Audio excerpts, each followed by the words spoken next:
Hello students, मैं हूं Zubair Saifi and I welcome you to my YouTube channel orator institute of English. एक नई series start कर रहे हैं प्रीवियस ईयर के क्वेश्चन पेपर्स की। चैप्टर वाइज नहीं होगा, ये हम राइटर वाइज स्टार्ट कर रहे हैं। स्टार्टिंग में हम विलियम शेक्सपियर से जितने भी क्वेश्चन पूछे गए हैं, चाहे वो यूपी टीजीटी में है, पीजीटी में है, एनवीएस, केवीएस या फिर DSSB नेट के एग्ज़ाम में, वो सभी पिक करने की कोशिश करी हैं और उन्हें वीडियो में आपको समझाने की कोशिश करूंगा इस पूरी सीरीज़ में। ना सिर्फ वो क्वेश्चन, बल्कि कोशिश रहेगी कि उसी क्वेश्चन से एक दो क्वेश्चन और एक्स्ट्रा आपको सिखाऊं। ठीक है, उसके पीछे की हिस्ट्री, अगर किसी राइटर से संबंधित कोई क्वेश्चन पूछा गया है तो कैसे वो जुड़ रहा है विलियम शेक्सपियर से, वो सब समझाने की कोशिश करी है। काफ़ी मेहनत लगी है इन सभी वीडियोज़ को शूट करने में, इनको रिसर्च करने में इनके बारे में, और वो सारे जो प्रीवियस क्वेश्चन हैं उनको इकट्ठा करने में। तो एक गुरु दक्षिणा के रूप में आप इस वीडियो को लाइक कर दें और शेयर कर दें उन सभी स्टूडेंट्स के साथ, उन सभी ग्रुप्स में जो कैंडिडेट तैयारी कर रहे हैं किसी भी एग्ज़ाम की और इंग्लिश लिटरेचर उनका सब्जेक्ट है। बाकी जैसे मैंने आपको बताया, राइटर वाइज ही वीडियोस आने वाली हैं। तो विलियम शेक्सपियर की जितनी भी वीडियोस होंगी प्रीवियस ईयर के क्वेश्चंस की, वो आप ऊपर आई बटन पर लिंक आ रहा है, उस पर क्लिक करिए, प्लेलिस्ट ओपन हो जाएगी और फ्यूचर की सारी जो वीडियोज़ होंगी वो आपको इसी लिंक से मिल जानी है। या नीचे डिस्क्रिप्शन बॉक्स में भी वो लिंक है, उस पर भी क्लिक करें आप, वो सारी वीडियोस आपकी खुल जाएंगी जो भी आने वाले टाइम में अपलोड होती रहेंगी। ठीक है, चलिए स्टार्ट करते हैं। चैनल को सब्सक्राइब कर लीजिएगा अगर नहीं किया है अभी तक तो।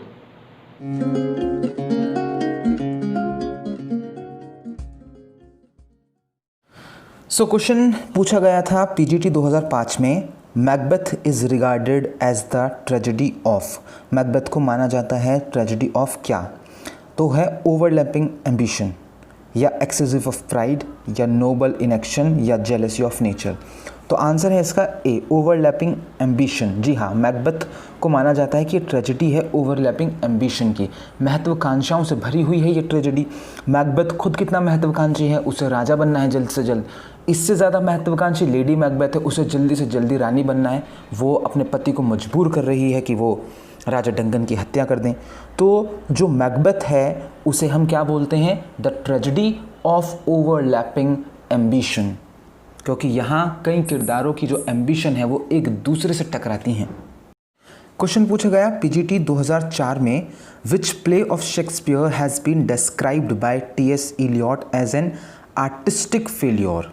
जी हाँ, विलियम शेक्सपियर के एक प्ले को T.S. Eliot ने कहा था कि ये एक आर्टिस्टिक फेल्योर है, यानी किसी कलाकार के द्वारा की गई असफलता। ये एक कलाकार की असफलता है। कौन से प्ले को असफलता कहा था विलियम शेक्सपियर की T.S. Eliot ने? हैमलेट को, मैकबेथ को, ओथेलो को, या किंग लियर को? आंसर है ए, हैमलेट को। उन्होंने कहा था कि हैमलेट एक आर्टिस्टिक फेल्योर है। नेक्स्ट क्वेश्चन इसी से मिलता जुलता है। विलियम शेक्सपियर के किसी एक प्ले को T.S. Eliot ने एक आर्टिस्टिक सक्सेस कहा था। ठीक है, सक्सेस किसे, सफल किसे कहा गया? कलात्मक सफलता। हैमलेट को कहा, मैकबेथ को कहा, ओथेलो को, या किंग लियर को? इसका आंसर है बी, मैकबेथ को। तो मैकबेथ आर्टिस्टिक सफलता है और हैमलेट आर्टिस्टिक असफलता है विलियम शेक्सपियर की T.S. Eliot के अकॉर्डिंग अगर हम बात करें तो। ठीक है, नेक्स्ट क्वेश्चन पूछा गया पीजीटी 2004 में, the number of sonnets authored bye Shakespeare is. कितनी सोनेट्स विलियम शेक्सपियर ने लिखी? ये तो खैर बहुत ही आसान है, बच्चा बता सकता है इसका जवाब। ए, 154, 154 सोनेट्स विलियम शेक्सपियर ने लिखी हैं। नेक्स्ट है अगला question, which of the following writers is noted for what Keats called negative capability. तो इनमें से ऐसा कौन सा राइटर ऐसा है जिसके बारे में जॉन कीट्स ने कहा था कि ये जाने जाते हैं अपनी नेगेटिव कैपेबिलिटी के लिए? आंसर होगा इसका डी, विलियम शेक्सपियर। जी हाँ, जॉन कीट्स ने विलियम शेक्सपियर को कहा था कि ये बंदा जाना जाता है अपनी नेगेटिव कैपेबिलिटी के लिए। ठीक है, अभी क्या मतलब है, इस क्वेश्चन का मतलब क्या है? ये नेगेटिव कैपेबिलिटी क्या भला है, इसके बारे में सुन लीजिए। इन फ्यूचर किसी भी एग्जाम में आपसे क्वेश्चन किया जा सकता है।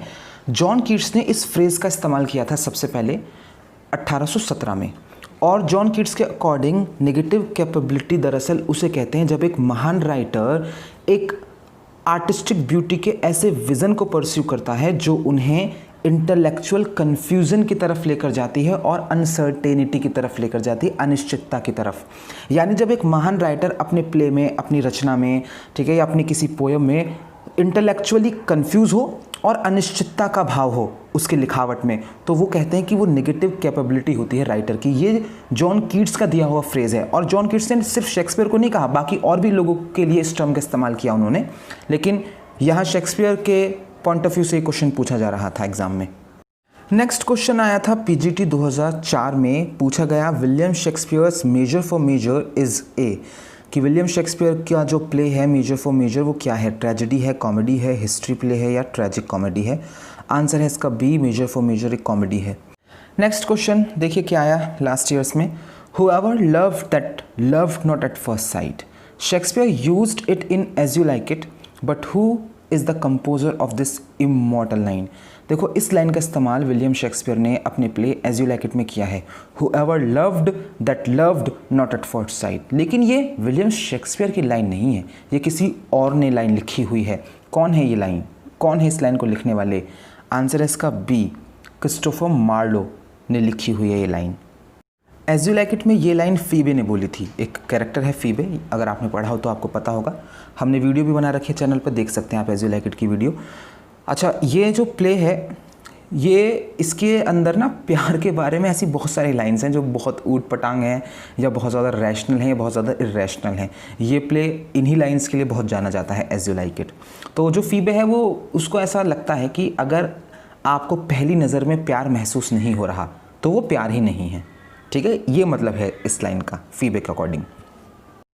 नेक्स्ट क्वेश्चन है जो पीजीटी 2005 में आया है, what can be the best explanation for the character of John Falstaff in Shakespeare Henry fourth. Henry fourth जो लिखा है पार्ट 1 पार्ट 2 विलियम शेक्सपियर ने, उसके लिए इनमें से कौन सी बेस्ट एक्सप्लेनेशन हो सकती है सर जॉन फाल्स्टाफ के कैरेक्टर के लिए? अब जिसने ये प्ले पढ़ रखा है, जिसने फाल्स्टाफ को पढ़ रखा है, वही इसका आंसर बता पाएगा। क्या फाल्स्टाफ का कैरेक्टर सिंपल है? बिल्कुल नहीं। कॉम्प्लेक्स है, जटिल है? बिल्कुल नहीं। नोविसेस है, नौसिखिया? बिल्कुल नहीं। एक्सपीरियंस्ड है, बल्कि किंग हेनरी पार्ट 1 में तो वो प्रिंस हैरी का एक तरीके से मेंटोर बनता है, तो नोविसेस तो बिल्कुल नहीं है। कैरिकेचर है क्या? हाँ, ये इसका आंसर है डी, कैरिकेचर, यानी कि मस्खरा है, ठीक है, मजाकिया तो है ही वो कैरेक्टर, पंच का इस्तेमाल करता है। जो हमसे पढ़ रखा है, जिन्होंने ऑनलाइन क्लास में, उनको पता है, हमने बता रखी है बात अच्छे से, या फिर वीडियो भी बनी हुई है चैनल पर, आप देख सकते हैं वहाँ पर। नेक्स्ट पढ़ते हैं, अगला क्वेश्चन है पीजीटी 2005 में ही आया हुआ है, in which play of Shakespeare do the characters Voltemand and Cornelius appear. William Shakespeare के किस प्ले में वॉल्टमंड और कॉर्नीलियस नाम के दो कैरेक्टर हैं? आंसर है इसका बी, हैमलेट।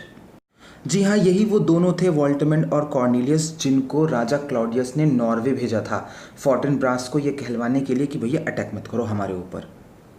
नेक्स्ट क्वेश्चन देखिए भाई, प्रीवियस ईयर का, Shakespeare owned globe theatre but it was burned during a performance of. Shakespeare globe theatre को ओन करते हैं, उनके मालिक हैं ग्लोब थिएटर के वो, लेकिन वो एक बार जल गया था। किस प्ले को परफॉर्म किया जा रहा था जिस दिन ग्लोब थिएटर जला था? आंसर है हेनरी 8th। जी हाँ, आपको पता होगा कि शेक्सपियर का जो ये थिएटर था ग्लोब थिएटर, उसमें आग लगी थी 29 जून 1613 में। हेनरी 8th परफॉर्म किया जा रहा था और एक तोप का इस्तेमाल किया गया था उसमें, उसने गलत फायर करा और उसमें आग लग गई। अगला क्वेश्चन है, which is the other play than Tempest by Shakespeare that observes the classical unities. Tempest के अलावा उस दूसरे प्ले का नाम बताइए जिसमें क्लासिकल यूनिटीज़ को ऑब्जर्व किया गया है। अब आपको अगर यूनिटीज़ नहीं पता भाई, इसको तो मैं अलग वीडियो से ही बता पाऊँगा कि यूनिटीज़ क्या होती हैं, लेकिन इसका आंसर देखो सी है, द कॉमेडी ऑफ एरर्स, इसमें यूनिटीज़ मिलती हैं। नेक्स्ट पीजीटी 2004 में क्वेश्चन आया था, बहुत आसान क्वेश्चन है, who is the heroine in Shakespeare's the Tempest. Shakespeare के द टेम्पेस्ट में हीरोइन कौन है? आंसर है मिरांडा, सी, मिरांडा हीरोइन है, वही इकलौती लड़की है वहाँ पर पूरे टापू के ऊपर, कोई लड़की है ही नहीं। उसे भी थोड़े थोड़े अपने बचपन के अक्स याद हैं कि कुछ दासियाँ उसकी देखभाल किया करती थी, बाकी वही इकलौती लड़की है वहाँ। नेक्स्ट क्वेश्चन है, who wrote no man will ever write a better tragedy than Lear. कोई भी आदमी किंग लियर से बेहतर ट्रेजेडी लिख ही नहीं पाएगा। किसने कही थी ये बात? बड़े इंपॉर्टेंट क्वेश्चन है ये। आंसर है ए, जॉर्ज बर्नार्ड शॉ ने कही थी ये बात।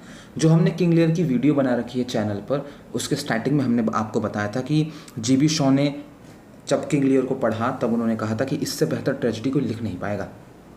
और वाकई में बहुत अच्छी ट्रेजेडी है ये। हम क्लास में पढ़ाते वक्त भी कहते हैं कि अगर आपने इसे स्टेज पर परफॉर्म होता हुआ देख लिया और फॉर्चुनेटली आप पहली बार ही किंग लियर को देख रहे हैं, आपने पढ़ा भी नहीं है उसे, आप वहाँ रोने लगेंगे इस स्टेज पर परफॉर्म होता देखकर किंग लियर को। ये इतनी बहुत बहुत अच्छी ट्रेजेडी है वाकई। नेक्स्ट क्वेश्चन देखिए, Shakespeare borrowed the formula of romantic comedy from. Shakespeare ने उधार लिया था रोमांटिक कॉमेडी का फॉर्मूला। किससे लिया था उधार? आंसर है रॉबर्ट ग्रीन से। ये जो रॉबर्ट ग्रीन साहब हैं भाई, इनकी और विलियम शेक्सपियर की एक तरीके से दुश्मनी सी मान लो। रॉबर्ट ग्रीन जो हैं ये एक इंग्लिश ड्रामाटिस्ट थे, पैम्फलेट वगैरह लिखा करते थे। 1558 में पैदा हुए थे, 1592 में मर गए थे। इन्होंने एक बुक लिखी थी और रचना है इनकी, नाम है उसका ग्रीन्स ग्रॉड्स वर्थ ऑफ विट। ऐसा माना जाता है कि इसमें उन्होंने विलियम शेक्सपियर को क्रिटिसाइज़ किया था। तो विलियम शेक्सपियर ने इन्हीं से उधार लिया था रोमांटिक कॉमेडी को, उस फॉर्मूले को, रोमांटिक कॉमेडी लिखने के फॉर्मूले को। और विलियम शेक्सपियर ने इनकी कई लाइनों का इस्तेमाल हेनरी फोर्थ के पार्ट 3 में भी कर रखा है। तो इनका एक चलता है, ये इनको क्रिटिसाइज़ करते हैं, वो इनको क्रिटिसाइज़ करते हैं, लेकिन वही है कि कलीग हैं अपने, तो इन्फ्लुएंस भी होते हैं भाई कलीग से। अब जैसे कोई मान लीजिए दूसरा सिंगर है और अच्छा गा रहा है मेरे से, तो एक रहती है राइवलरी भी, लेकिन उससे सीखने को भी तो मिलता है ना कुछ, कि देखो कितना अच्छा गाना गाया है इसने, तो वो वाला हिसाब है। और खैर रॉबर्ट ग्रीन जो थे वो तो जाने ही इसलिए जाते थे क्योंकि अपने कलीग्स को, ना सिर्फ शेक्सपियर को बल्कि दूसरे लोगों को भी क्रिटिसाइज़ किया करते थे उनकी राइटिंग्स को लेकर। अगला क्वेश्चन देखिए ज़रा, which of the following Shakespeare's plays is a dramatization of Robert Greene's पॉन्डोस्टो।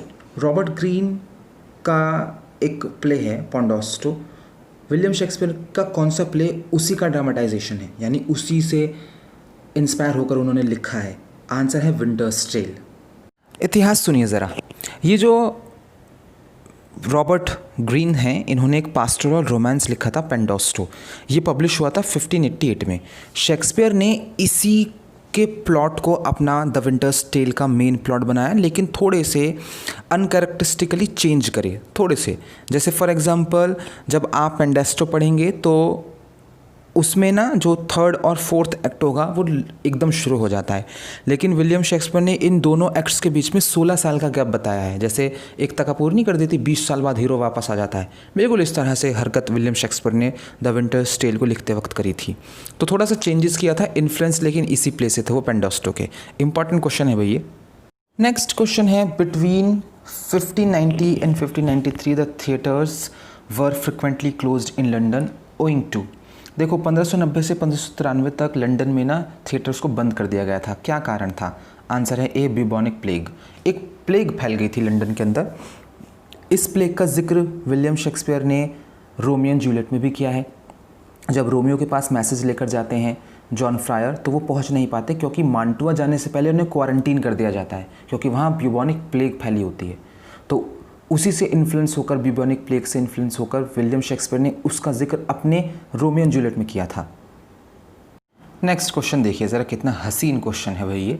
William Shakespeare ने सबसे लंबा शब्द इस्तेमाल करा अपने एक प्ले में, और शब्द था ऑनोरिफिकेबिलिट्यूडिनिशेटिडिबस। क्या मतलब है इस वर्ड का?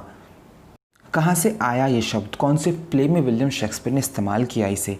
तो देखो आंसर तो है इसका बी, लव्स लेबर लॉस्ट। बाकी डिटेलिंग मैं बता देता हूँ। एक कैरेक्टर है लव लेबर लॉस्ट में, कॉस्टार्ड। एक्ट 5 में सीन 1 में उसने ये शब्द इस्तेमाल किया था। मीनिंग होता है इसका कि the state of being able to achieve honours, कि हम एक ऐसी स्थिति में हैं कि हम सम्मान प्राप्त कर सकते हैं। ये मतलब है इस शब्द का, जो लव्स लेबर्स लॉस्ट में विलियम शेक्सपियर ने इस्तेमाल किया है। नेक्स्ट क्वेश्चन देखिए, William Shakespeare was born in PGT 2004 और 2009 2 बार रिपीट हुआ है, और भी कई बार रिपीट हुआ है, कई एग्जाम्स में आता है। आंसर सब जानते हैं इसका, 1564 1564 में पैदा हुए थे विलियम शेक्सपियर। सेकंड क्वेश्चन देखिए, Shakespeare was born in Stratford upon Avon but what county is the town in. William Shakespeare Stratford upon Avon में पैदा हुए थे, जगह का नाम है, ये शहर का नाम समझ लीजिए। काउंटी कौन सी थी, यानी कि प्रांत कौन सा था। इंपॉर्टेंट क्वेश्चन है और आंसर है इसका डी, वॉरविकशायर प्रांत में पैदा हुए थे विलियम शेक्सपियर।